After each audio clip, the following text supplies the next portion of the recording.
बहुत स्वागत व्यूअर्स आपका। आप देख रहे हैं आपका प्रोग्राम कहानी कुर्सी की। मैं सौरभ आपके साथ, सारे मेहमान हमारे साथ हैं। राहुल गांधी ने जो अभी अमेरिका में एक बयान दिया कि भारत में लड़ाई इस बात की लड़नी पड़ेगी कि एक सिख जो है वो मंदिर वो गुरुद्वारे में जाएगा, पगड़ी पहनेगा, कड़ा पहनेगा, नहीं पहनेगा, इस पर बहुत आलोचना हुई।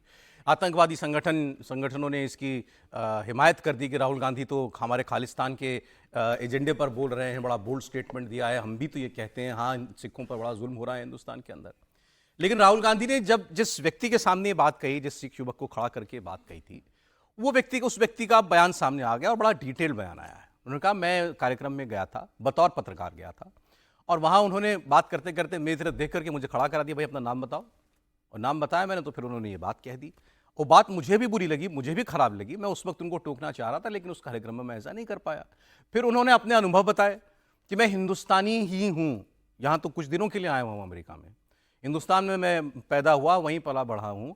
मैंने इस किस्म की कभी कोई बात नहीं देखी कि मेरे साथ या मेरे जानने वालों में किसी के साथ कभी भी ऐसा कोई व्यवहार हुआ हो। फिर राहुल गांधी ने ऐसी बात क्यों कही? वो कह रहे हैं कि राहुल गांधी को ऐसा नहीं करना चाहिए था, वो उन्होंने गलत बात की है।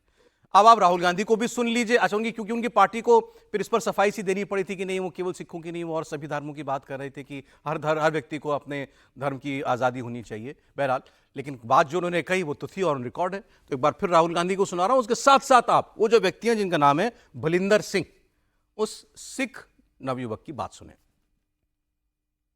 See, first of all, you have to understand what the fight is about. Fight is not about politics. That is superficial.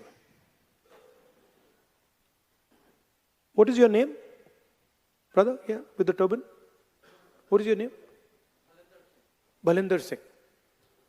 The fight is about whether he, as a Sikh, is going to be allowed to wear his turban in India. Or he, as a Sikh, is going to be allowed to wear a kada in India. Or he, as a Sikh, is going to be able to go to a Gurdwara. That's what the fight is about. And not just for him. For all religions. मुझसे जब राहुल गांधी ने मेरा नाम पूछा और मेरे नाम सुनने के बाद उन्होंने कहा कि सिखों को हिंदुस्तान में, जी हाँ भारत में, आज़ादी नहीं है। ना तो वो पगड़ी पहन के गुरुद्वारों में जा सकते हैं, ना वो कड़ा पहन के जा सकते हैं। इस तरह की कई और बातें उन्होंने, कड़वी बातें कही। लेकिन उनका ये मानना था कि भारत में जो धार्मिक चिन्ह हैं उन पर आज़ादी नहीं है, पहनने पर आज़ादी नहीं है, जो कि बिल्कुल गलत है। ये सवाल मैं उनसे करना भी चाहता था कि राहुल गांधी जी आप ऐसा क्यों बोल रहे हैं, क्योंकि मैं भारत से ही बिलोंग करता हूँ। यहाँ तो मैं सिर्फ कुछ समय के लिए आया हुआ हूँ भारत से, लेकिन जब मैं भारत में होता हूँ तो मुझे कभी भी ऐसी कोई प्रॉब्लम फेस नहीं करनी पड़ी। मैं गुरुद्वारों में भी जाता हूँ, लोगों से भी मिलता हूँ। सिर्फ सिखों की बात नहीं है यहाँ पे, अगर मुस्लिम समुदाय की बात करें और धर्मों की बात करें तो किसी भी धर्म के लोगों को भारत में कभी भी कोई परेशानी नहीं आई है। तो आपने भलिंदर सिंह जी की बात सुन ली। उन्होंने कहा कि भाई ऐसा कुछ नहीं होता है हिंदुस्तान के अंदर। राहुल गांधी जी ने ये बात गलत कही थी। उनका एक लंबा स्टेटमेंट है जिसमें ये कह रहे हैं कि मैं जाता था कि मैं उनको चाहता था जवाब दूं उनको, लेकिन मैं नहीं दे पाया। इस मुद्दे पर सर मैं आपसे समझना चाह रहा हूं, क्या रियलाइज हुआ राहुल गांधी को कि उनसे कोई गलती हुई? आपको ऐसा लगता है कि उनकी टीम को इस पर एक सफाई सी देनी पड़ी, शायद उससे उनको लग रहा हो कुछ डिफेंसिव पर है? राहुल जी का तो मुझे पता नहीं, लेकिन बलिंदर सिंह जी की बात के बाद मुझे वो कहावत याद आती है कि अब हाथ कंगन को आरसी क्या और पढ़े लिखे को फारसी क्या। वैसे तो उस पर पूरे देश भर में ही ये प्रतिक्रिया आई है, सिख समाज ही नहीं, नॉन सिख समाज की तरफ से भी। हम सब लोगों ने भी उस पर बहुत आलोचना की और कांग्रेस भी उस पर सफाई नहीं दे पा रही। मतलब अब वो उनके लीडर ने कुछ कहने के लिए नहीं है तो वो इस बात को इस तरह से कर रहे हैं। उन्होंने माइनॉरिटी की बात ही नहीं की, स्पेसिफिक जो बात थी। देखिए राहुल जी की बात को इस तरह से लिपापोती करके नहीं कह सकते आप कि भाई उन्होंने केवल माइनॉरिटीज के लिए बात की थी। माइनॉरिटी की बात करते तो वो जनरल बात, उसमें दो स्पेसिफिक्स हैं। एक जिस फॉरम पे है वहां पे कौन सिख बैठे हुए हैं, दूसरा उन्होंने सिख को उठाकर ये सवाल किया है और स्पेसिफिक पगड़ी और कड़े को लेकर बात की। ये माइनॉरिटी की बात नहीं की। उन्होंने कहा कि भाई माइनॉरिटी जनरल बात होती तो हो जाती, इसीलिए ज्यादा आपत्ति इस पर हुई थी। पर कांग्रेस सफाई नहीं दे, क्यों करेंगे राहुल गांधी ये? वो तो उनका, वो मैंने मुझे लगा कि जिस प्लेटफॉर्म पर वो है ना, उसके भी बहुत सारे वो होते होंगे परसेप्शन। मुझे नहीं पता कि क्यों कहा। इतने नाइव तो वो नहीं रह गए, रहे होंगे तो ज्यादा समझदार होंगे। मैं उनकी समझ पर नहीं कुछ सवाल कर सकता। मुझे इतना ही समझ में आया कि ये बात ठीक नहीं थी, और हम शायद 3 दिन से इस पर चर्चा कर रहे हैं, और देश भर में कोई भी लोग जो है उनके लिए खड़े हुए, और कांग्रेस भी बहुत बचकर, अब कुछ तो करना पड़ेगा, वैसे सफाई दी उन्होंने। कांग्रेस ने कोई इस पर सफाई उस तरह से नहीं दी। अब मैं तो उस पर गया ही था कि बल्कि उनको इस इशू को ही नहीं उठाना चाहिए, सिखों को, क्योंकि सिखों की भावनाओं के पीछे कांग्रेस का एक बड़ा बैकग्राउंड है। उसको ध्यान रखते हुए यदि आप माफी नहीं मांग रहे हैं सिख विरोधी दंगों के लिए, तो कम से कम उससे बच कर रहे हैं। नहीं, मैं आप बात हम लोग लगातार कर रहे हैं, लेकिन समझना यह है कि भाई राहुल गांधी जो कर रहे हैं इसके पीछे उद्देश्य क्या है, ये पता लगना। अवधेश जी विस्तार अवधेश जी विस्तार से हाँ, बताएं। गंभीरता से नहीं, ऐसा है कि समझते तो विजय त्रिवेदी जी भी हैं, इनका अनुभव कोई कम नहीं है। और वो जो इस समय खान मार्केट गैंग उसका विस्तार देखिए, इस समय अमेरिका और भारत लगभग एक ही प्रकार का देश हो गया है इस मायने में, उसको बहुत अलग आप नहीं कीजिए। देखिए, कुछ चीज़ें जो मेरे दिमाग में आती है कि इनकी यात्रा के पहले भारत के कुछ किसान नेताओं की रात में अमेरिकन एम्बेसी में मीटिंग हुई थी, बहुत रात में, और उसका आईबी ने जो मेरी जानकारी है इन लोगों का पीछा भी किया, और उसमें सब चेहरा ढक के ही निकले थे, करीब 1 बजे रात को वहाँ से निकले थे। और उसमें कौन कौन थे ये तो सरकार के पास तो जानकारी आ ही गई होगी। लेकिन उसके बाद हमारे देश के एक इस समय जो इस पूरे गैंग का और पूरे किसानों के नेता बने हैं, उन्होंने कहा था कि हम तो 26 जनवरी को ही बांग्लादेश दोहरा दिए होते इस देश में।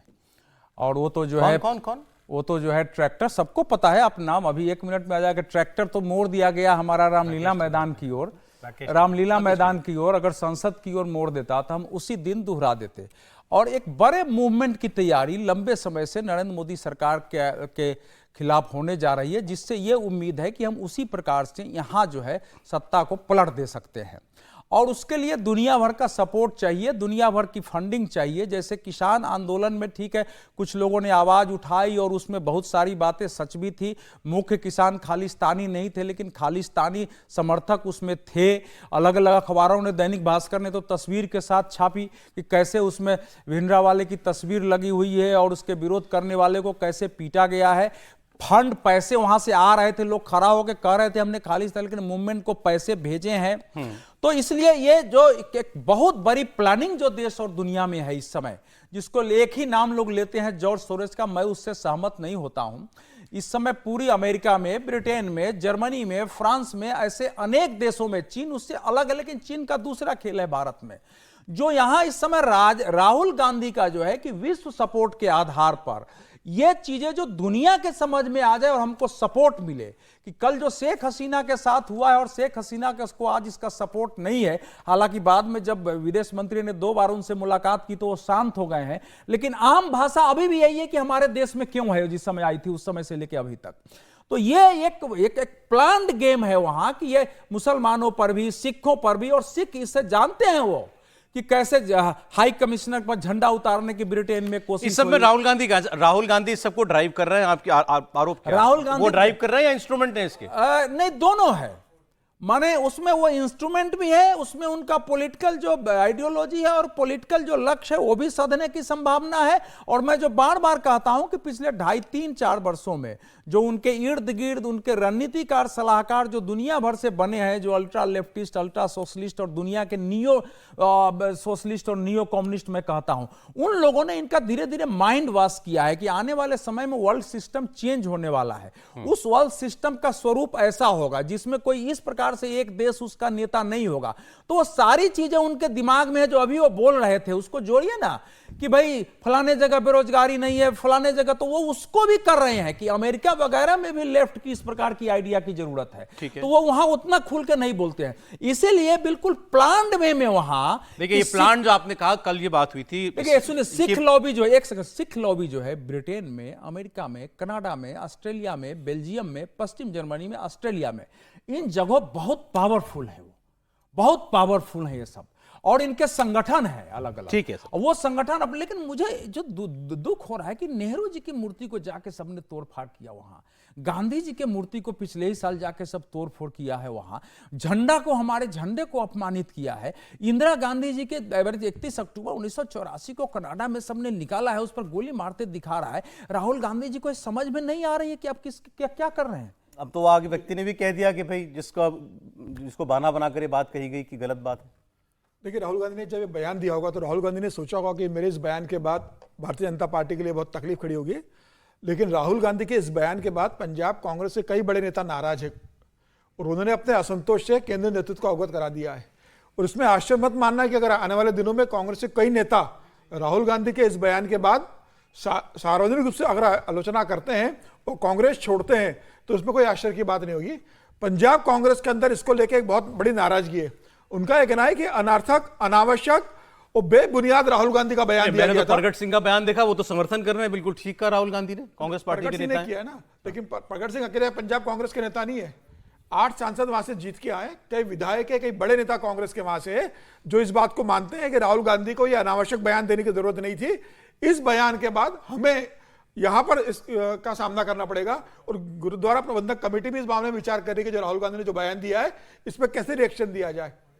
मुझे तो लगता है कि इस बयान के बाद राहुल गांधी पे तो कम से कम 1 साल का बैन लगाना चाहिए। पार्टी में असंतोष है, आप कह रहे हैं। बिल्कुल असंतोष है और शिकायत दर्ज कराई उन्होंने, क्योंकि पंजाब कांग्रेस के नेताओं को लग रहा है कि अनावश्यक बयान था। राहुल गांधी ने इस बयान देखो पंजाब के अंदर कांग्रेस की स्थिति खराब की है और खास तौर से सिख कम्युनिटी की इन्होंने एक छवि खराब करने की कोशिश की है कि हमारी स्थिति ऐसी है कि हम कड़ा पहन के, पगड़ी पहन के हम हमारे गुरुद्वारे में नहीं जा सकते।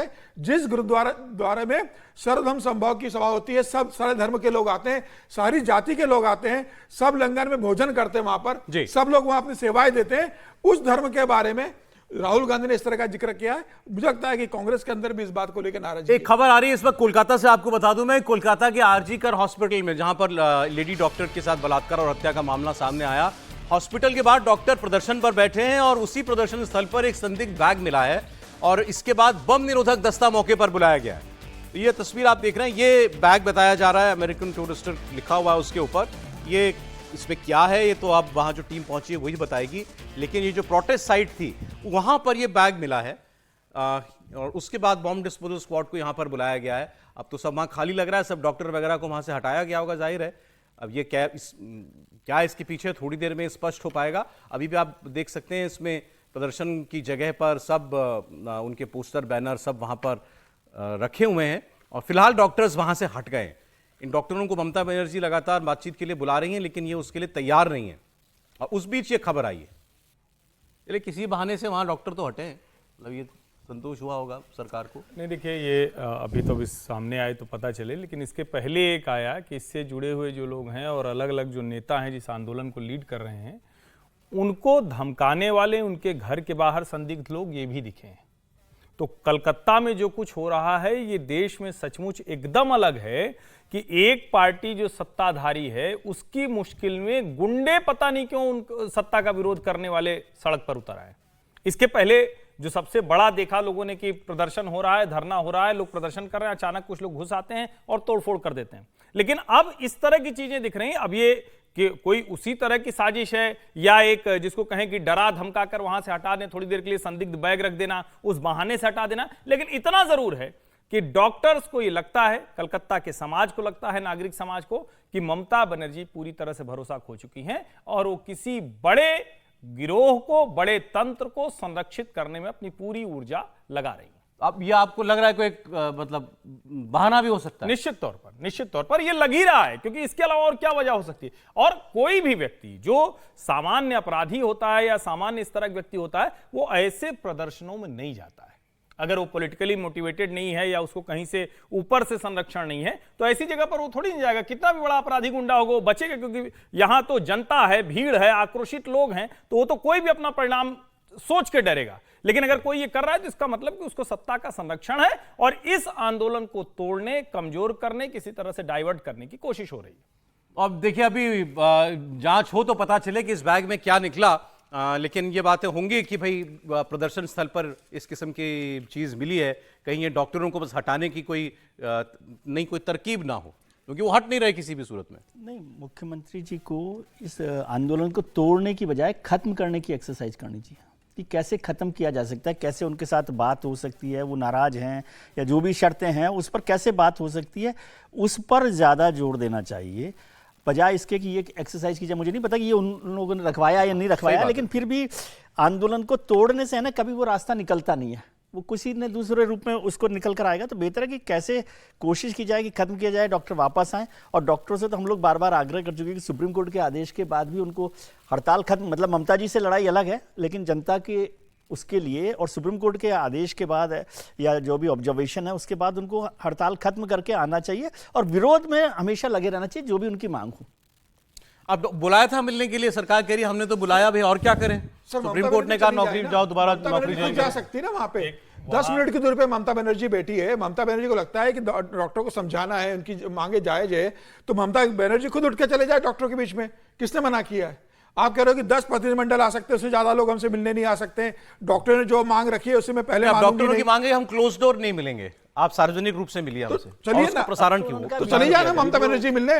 ममता बनर्जी सामने मिलने चाहे डॉक्टरों के बीच में कि मैं आपके बीच सार्वजनिक रूप से मिलने आती हूँ। वजह ये है, आप कलकत्ता के लोकल जो समाचार आ रहे हैं उसको देखिए, और विशेष करके जो वहाँ जूनियर डॉक्टर एसोसिएशन है उसके लोग कह रहे हैं और कई बार ही कह चुके हैं कि हमको अलग अलग तरीके से डराया धमकाया जा रहा है। वो इसलिए क्लोज डोर से नहीं जा रहे हैं कि उनको बात नहीं करनी, उनको लगता है कि इसमें पूरी तरह से गवर्नमेंट इन्वॉल्व है। वो हमको बुलाकर सिर्फ इसको, जिसको कहते हैं कि खत्म करने का एक रास्ता खोज रही है, वो किसी भी तरह से न्याय नहीं देना चाहती। असली मसला ये है। दो बातें, डॉक्टर अब दो मांग उनकी जो है, वैसे तो बहुत सारी मांगे हैं लेकिन दो स्पेसिफिक, हेल्थ सेक्रेटरी और पुलिस कमिश्नर को हटाओ, क्या वाजिब मांगे? देखिए क्या ऐसा करके ममता बनर्जी खत्म कर सकती है? नहीं, देखिए, मानना है कि मांग मानने की जरूरत नहीं होनी चाहिए, पहले ही हो जाना चाहिए फ्रॉम द डे वन। ऐसा है, मांग तो नावाजिब नहीं, लेकिन ये समाधान नहीं है। हाँ, मान लियो सस्पेंड करने से अगर समाधान नहीं है, लेकिन गुस्सा देखिए क्या है कि किसी भी मतलब कितना भी युद्ध भी होता है ना, तो उसका भी समाधान अंतिम बातचीत और समझौते से होता है। आप किसी भी परिस्थिति में चले जाएंगे, एकदम दो देश के भी युद्ध हो रहे हैं तो समझौते की कोशिश यूक्रेन और रूस में कोशिश हो रही है नहीं कि दोनों अपनी मन स्थिति पैदा कर रहे हैं। इसलिए किसी भी परिस्थिति में सामने बिल्कुल एक खलनायक हमारा दुश्मन भी हो, तब भी संवाद और बातचीत की संभावना खत्म नहीं करनी चाहिए। लेकिन ये दोनों पक्ष पर निर्भर है, ये हमेशा दोनों पक्षों की भूमिका होनी चाहिए। ममता जी का अभी तक जो रवैया रहा है, वो जब सड़कों पर उतर जाना, विरोध करना, तो उससे एक गुस्सा है। लेकिन हमने कल भी कहा था और आज भी कह रहा हूं कि सुप्रीम कोर्ट ने गारंटी दी है कि आपके खिलाफ जो कार्रवाई होगी तो हम बैठे हुए हैं।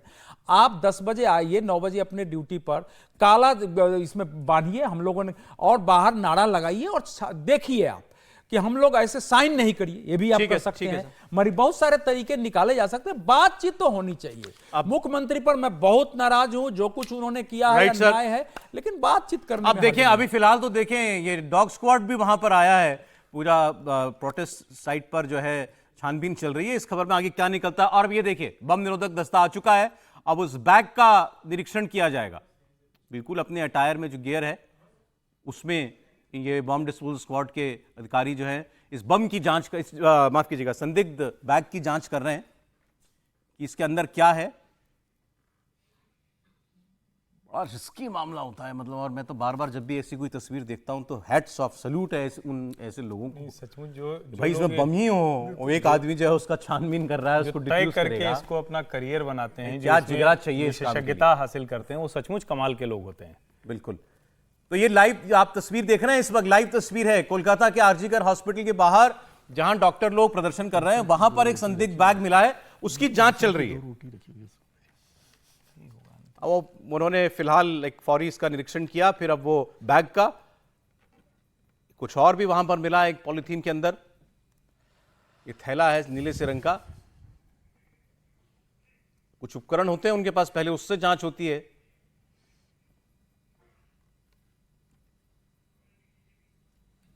सब कुछ कैमरे के सामने हो रहा है आपके।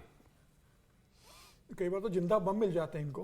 हाँ बिल्कुल, जिंदा बम को टाइम समय के अंदर की 3 मिनट या 5 मिनट के अंदर इसको आपको खत्म करना है, मतलब उस स्थिति में ये लोग काम करते हैं। अब ये कोई दूसरा उपकरण उन्होंने हाथ में लिया है, ये तो हम नहीं बता सकते आपको कि ये क्या गैजेट्स हैं, लेकिन जांच हो रही है इस वक्त उस संदिग्ध बैग की, आखिर उसके अंदर कोई ऐसा कोई विस्फोटक या ऐसी कोई चीज तो नहीं है। और भी चल रहा होगा पैरेलल, क्योंकि जब 1-2 कहीं होते हैं ना, तो फिर ऐसे हर जगह पर संदेह पैदा हो जाता है। थोड़ा सा दूर से जो है इसकी जांच कर रहे हैं वो, जब नहीं होगा तभी उसको खोलेंगे। क्योंकि अंततः वो ऐसा होता है कि जहां से आप खोलेंगे वहीं उसका एक प्रकार से बैग में कोई मेटल होगा तो वो अलार्म कर देता सर, मेटल लोहा या कोई मेटल भी होने पे ही explosive हाँ material। मतलब Sound एक्सप्लोसिव हमारे होगा पास नहीं है ना तो तुरंत वो बीप कोई भी जो करता है। एक्सप्लोसिव उसका मटेरियल sound है हमारे उसी को पास डिटेक्ट करता है। उसका साउंड हमारे पास नहीं, वो जा रहा है, उसके जूते वगैरह किसी की आवाज नहीं आ रही, क्योंकि वहां इतनी शांति तो होगी नहीं एकदम से। लोग जी हाँ, बिल्कुल। लोग और बिल्कुल पब्लिक प्लेस है, चलती सड़क होगी मुझे लगता है जहाँ लोग बैठे होंगे। इसलिए हमारे पास साउंड नहीं है कि वहाँ क्या हुआ है। अगर संदेह खत्म होगा तो उसे खोला जाएगा। नहीं, ये ठीक है, क्योंकि एक बार हमला हो चुका है, इसलिए अगर कोई उसको लावारिस है, कोई उसके छूने वाला नहीं है, जानने वाला नहीं है। कई बार ऐसा है कि मरीज के भी लोग आते हैं ना, तो जिनको कोई जानने वाले सोचते हैं खाली जगह यहाँ बैग रख दें और अंदर चले जाते हैं, सो जाते हैं, देखते रहते हैं। कई बार जरूरी नहीं है कि संधि वो हो। हाँ, ये तो ऐसे कई घटनाएं बहुत होती बार हैं। लोग रख देते हैं, कोई हाँ। उनके पास जगह नहीं होती है अपना कुछ काम और करने किसी के को बोल के भी हो सकता है गए हो, लेकिन वो इस समय हो सकता है कि अभी तक तो जानकारी ओंकार सरकार हमारे संवाददाता जुड़ गए हैं कोलकाता से। ओंकार, बताइएगा क्या पता चल रहा है? देखिए, कुछ देर पहले ही एक संदिग्ध बैग को मिला है जहां पर आरजीकर मेडिकल कॉलेज और अस्पताल के जूनियर डॉक्टर प्रोटेस्ट कर रहे थे, यानी कि इमरजेंसी के सामने। अभी तो जूनियर डॉक्टर जितने भी है वो स्वास्थ्य भवन के सामने है, लेकिन इस बैग को मिला है एकदम जहां मंच बनाया गया था जूनियर डॉक्टर की तरफ से, इसी स्थान पर एक बैग मिला है संदिग्ध। जिस बैग को देखते हुए सबसे पहले सीआरपीएफ जो वहां पर जो मौजूद थे वो सबसे पहले तो बैरिकेडिंग किया गया, इसके बाद बॉम्ब स्क्वाड को भी खबर दिया गया है और बॉम्ब स्क्वाड भी पहुंच गया है आरजीकर मेडिकल कॉलेज और अस्पताल में। तो ये बैग का अभी जांच किया जा रहा है कि बैग किसका है, इसके भीतर कोई संदिग्ध कुछ है कि नहीं, इसके बारे में बॉम्ब स्क्वाड अभी जांच पड़ताल कर रहे हैं। लेकिन सुबह से जब देखा गया है कि इस बैग को उसी मंच पर ये एक बैग रखा हुआ था और इस बैग किसका है ये पता करने के लिए वहां पर मौजूद जूनियर डॉक्टर सभी से पूछताछ किया, लेकिन कोई भी उस बैग को अपना नहीं बता रहा था। इसके बाद ही सीआरपीएफ का नजर में आया और सीआरपीएफ इस पूरी जो मंच है, मंच को कॉर्डन कर दिया है बैरिकेड से। उसके बाद बॉम्ब स्क्वाड को खबर दी गई और बॉम्ब स्क्वाड भी पहुंच चुका है आरजीकर मेडिकल कॉलेज और अस्पताल में। इस वक्त इस बैग की जांच पड़ताल की जा रही है कि बैग से कुछ संदिग्ध मिलता है कि नहीं, क्योंकि ये जूनियर डॉक्टर का एक प्रोटेस्ट मंच है। मंच के सामने कौन ये इस तरीके से एक संदिग्ध बैग रख के जा सकता है, इसी के बारे में अभी सवाल उठ रहा है। जी ओंकार, ठीक है ओंकार, आपके पास मैं लौटता हूं। आप इस वक्त देख रहे हैं लाइव विजुअल्स हैं कोलकाता से, हॉस्पिटल आरजीकर के बाहर से। ये संदिग्ध बैग है, इसकी जांच में बॉम्ब डिस्पोजल स्क्वाड के अधिकारी लगे हुए हैं।